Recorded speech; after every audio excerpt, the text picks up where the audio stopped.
오늘 같이 나누실 말씀은 구약성경 사무엘하 6장 12절부터 23절 말씀까지입니다. 구약성경 사무엘하 6장 12절부터 23절 말씀까지입니다. 오늘은 12절부터 15절까지만 읽고 같이 말씀을 나누겠습니다. 12절부터 15절 말씀까지 읽겠습니다. 시작.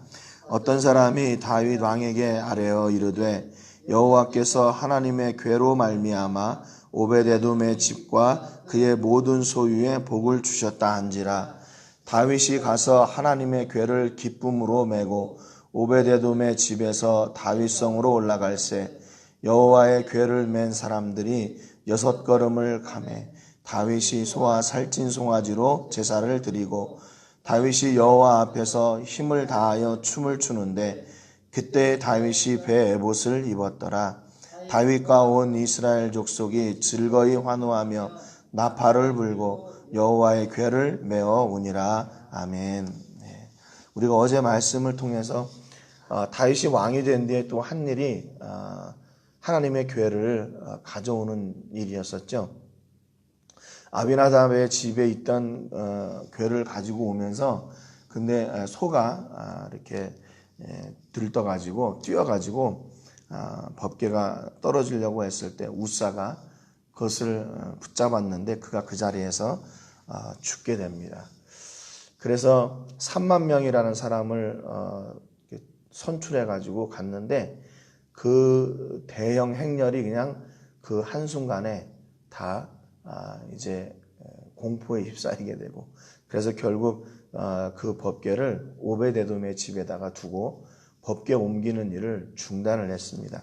3개월 동안 오베데돔의 집에 있으면서 그 집에 하나님께서 복을 주셨다고 어제 말씀을 이제 마무리를 지었죠. 근데 그 소식을 한 사람이 다윗에게 전하게 됩니다. 어떤 사람이 다윗 왕에게 아뢰어 이르되 여호와께서 하나님의 궤로 말미암아 오베데돔의 집과 그의 모든 소유에 복을 주셨다 하는 소식을 다윗에게 전했습니다. 그래서 다윗이 가서 하나님의 궤를 기쁨으로 메고 오베데돔의 집에서 다윗성으로 올라갈새 이렇게 기록합니다. 그러니까 지난번에는 새 수레에다가 소를 통해서 그 법궤를 끌었는데 오늘 말씀해 보니까 하나님의 궤를 기쁨으로 메고 그렇게 얘기해요. 그러니까 다윗이 지난번에 왜 잘못했고 왜 하나님께서 법궤를 옮기는데도 그것을 놓아셔서 우사가 죽게 되었는지를 아는 겁니다. 그래가지고 이제는 어떻게 됐냐면 법궤를 메고 오는 거예요. 13절에 보니까 여호와의 궤를 맨 사람들이 6걸음을 가매 그랬습니다. 그러니까 지난번에 다윗이 우사가 왜 죽었나 하는 것을 아는 거죠. 역대상 15장에 보면요. 다윗이 그 얘기를 하고 있어요.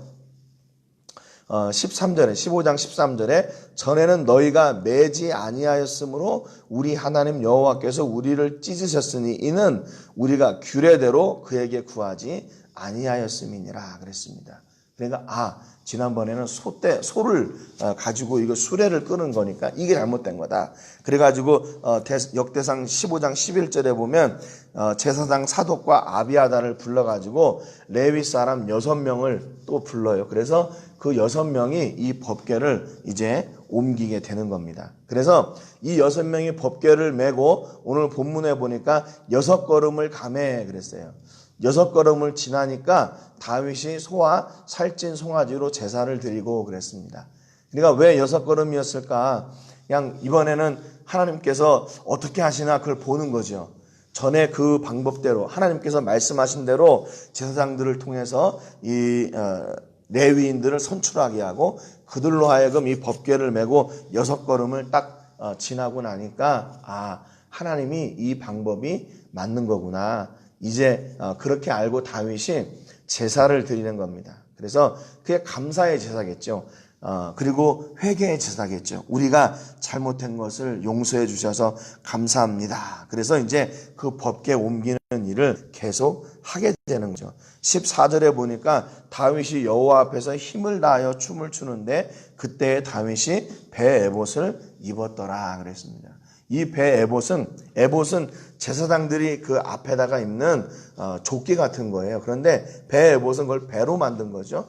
근데 그것을 입고 이 조끼 같은 것을 입고 앞에서 춤을 추니까 잘못하면 이제 그것이 이제 안에 있는 자기의 몸이 드러날 수도 있는 이제 그런 상황 가운데서 그 옷을 입고 춤을 췄어요. 다윗과 온 이스라엘 족속이 즐거이 환호하며 나팔을 불고 여호와의 궤를 메어오니라 그랬습니다. 첫 번째 아비나답의 집에서 법궤를 가져올 때도 각종 악기를 가지고 연주를 했어요. 그러면서 왔단 말이에요. 근데 두 번째 오베데돔의 집에서 나올 때도 역시 악기를 불고 다윗은 춤을 추면서 왔어요. 그러니까 이 하나님의 법궤를 가지고 오는 일이 얼마나 다윗에게 있어서 중차대한 일인가 하는 것을 알 수가 있죠. 그런데 성경은 그 앞에다가 뭐라고 이렇게 주석을 달고 있냐면 항상 여호와 앞에서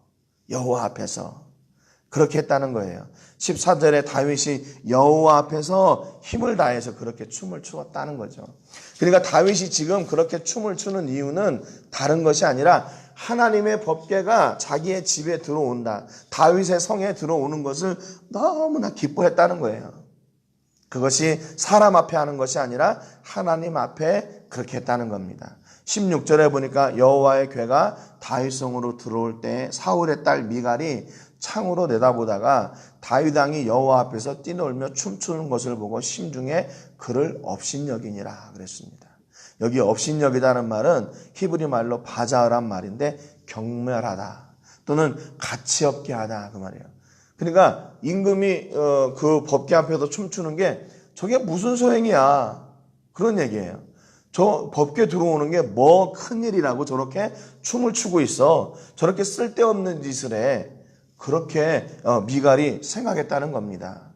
17절에 여호와의 궤를 메고 들어가서 다윗이 그것을 위하여 친 장막 가운데 그 준비한 자리에 그것을 두고 다윗이 번제와 화목제를 여호와 앞에 드리니라 그랬습니다. 그러니까 다윗이요 이 법궤를 얼마나 귀중히 생각하고 있는지 미리 다 준비를 해놓고 그 장막 가운데 법궤를 두고 그것이 딱 안치가 되자 번제와 화목제를 또 하나님 앞에 드려요. 18절에 다윗이 번제와 화목제 드리기를 마치고 만군의 여호와의 이름으로 백성에게 축복하고 그러죠. 19절에 모든 백성 곧 온 이스라엘 무리에게 남녀를 막론하고 떡 한 개와 고기 한 조각과 건포도 떡 한 덩이씩 나누어 주매 모든 백성이 각기 집으로 돌아가니라 그랬습니다. 제사에 드렸던 제물들을 그 백성들에게 다 또 나누어 줬어요. 그러니까 지금 그날은 완전히 그 이스라엘의 축제의 날입니다. 축제의 날. 하나님의 법궤가 이제 다윗성에 들어왔고 이제 그럼 뭐예요? 그 다윗성에 하나님의 법궤가 들어옴으로 말미암아 온 이스라엘이 그 법궤를 통해서 하나님이 임재하시는 그 복을 이제 누리게 되는 거죠. 이제 그 일만 남은 거예요. 그러니까 다윗은 그게 너무 좋고 그래서 하나님 앞에서 제사하고 온 백성들을 하나님의 이름으로 또 축복하고 돌려보내는 겁니다. 이런 게 지금 하나님께서 다윗을 왕으로 세우셔서 다윗과 이스라엘과의 관계 또 하나님과 이스라엘 관계를 이렇게 만들어 가기 원하시는 거였죠. 사울이 언제 이스라엘 백성들을 하나님의 이름으로 축복한 적이 있나요? 그런 적이 없었잖아요. 그러니까 하나님께서 다윗 임금을 이스라엘의 왕으로 세우신 이유가 바로 이런 것들이에요. 하나님과의 온전한 관계가 회복되어지는 거죠. 그리고 나서 이제 다윗이요 20절에 보니까 자기 가족들에게 축복하러 돌아옵니다. 자기 가족들도 축복하려고 이제 돌아왔어요. 자기 집으로 들어왔어요. 그런데 사울의 딸 미갈이 나와서 다윗을 맞으며 이르되 이스라엘 왕이 오늘 어떻게 영화로우신지 방탕한 자가 염치 없이 자기의 몸을 드러내는 것처럼 오늘 그의 신복의 계집종의 눈앞에서 몸을 드러내셨도다 그럽니다. 그러니까 다윗이 그렇게 춤을 추면서 그의 몸이 드러났던 거죠. 근데 그것을 이 미갈이요 조롱해요. 조롱해. 아니 어떻게 그럴 수가 있어요? 왕이 돼가지고 어떻게 그렇게 할 수 있습니까? 평가절하하는 거예요.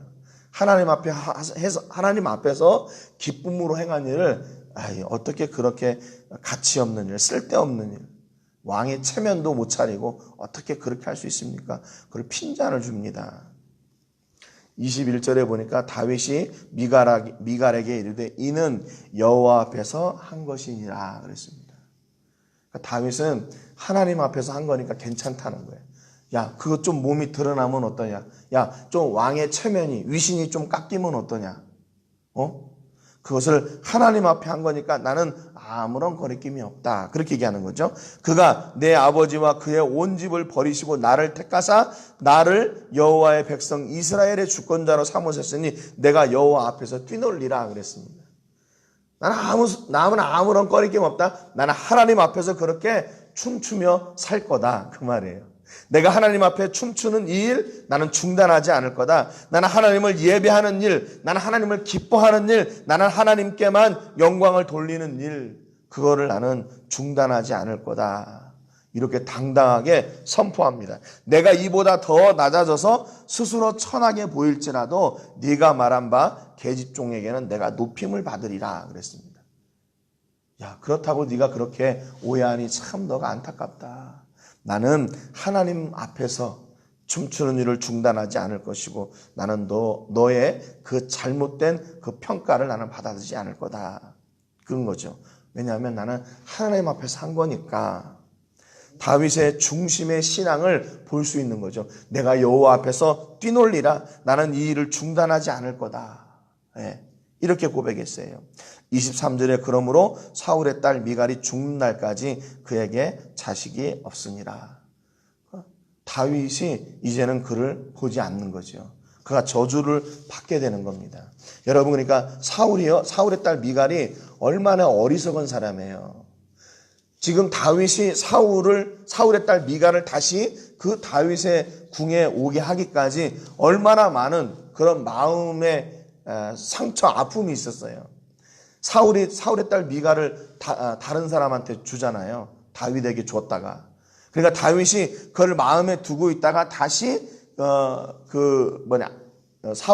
사울의 신하가 왔을 때 네가 나를 만나려고 하면 너는 다시 미갈을 데리고 와야 된다.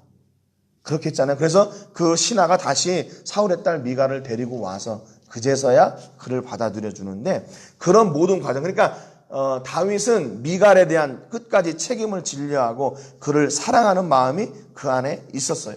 그럼에도 불구하고 이 미갈이 그거를 모르는 거죠. 다윗의 진심도 모르고 다윗의 믿음도 모르고 그의 사랑도 모르는 거죠. 그러니까 만약에 미갈이 다윗이 어떤 사람인지 어떤 마음을 가지고 하나님을 섬기고 있는지 그것을 제대로 알았더라면 이렇게 하지 않았을 텐데 그 과정을 모르는 거죠. 그 사랑을 모르고 그 믿음이 얼마만큼 큰지 그거를 모르는 거예요. 그러니까 이게 참 얼마나 안타까운 일이에요. 그래서 결국 다윗에게 이렇게 저주를 당하게 되는 겁니다. 오늘 말씀을 통해서 우리가 두 가지 생각해 보기를 원합니다. 다윗은 그 우사가 죽는 사건을 통해서 어떤 과정을 거치게 되냐면 다시 말씀을 떠들러 보는 거죠. 하나님께서 왜 화를 내셨나? 왜 우사가 그 과정을 통해서 죽게 되었나? 그리고 그 말씀을 다시 떠들러보고 말씀을 다시 새기고 제사장들을 불러가지고 법궤를 어떻게 옮겨야 되냐? 왜 하나님이 이 과정에서 이렇게 화를 내셨냐? 그러니까 하나하나 말씀을 들추어 보니까 자기들의 잘못한 것이 드러나게 되는 거예요.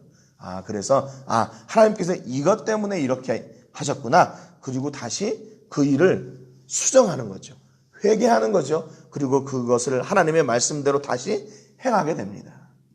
그러니까 그 과정에서 다윗이 얼마나 마음이 졸였겠어요.